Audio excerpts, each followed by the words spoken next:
16 বছর বয়সে বাচ্চার বাবা হইতে যাইতাছি। 16 বছর বয়সে বাচ্চার বাবা হচ্ছে এই কাপল।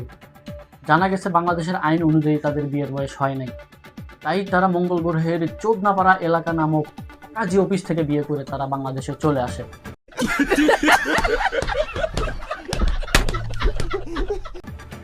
দেখতেছিলেন বিস্তারিত, এখন দেখবেন শিরোনাম।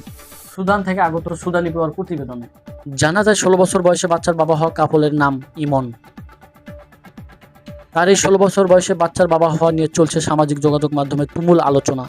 এদিকে আমার বন্ধু রায়হানের বয়স 26 বছর, তার হাতের রেখা সব মুছে গেছে। তার দাবি হয় আমাকেও বাচ্চার বাবা বানানো হোক, নয়তো আমার হাতের রেখা ফেরত দেওয়া হোক। দেখতেছিলেন শিরোনাম, আমি সাথে ছিলাম সুদানির বোয়া আপডেট জন্য।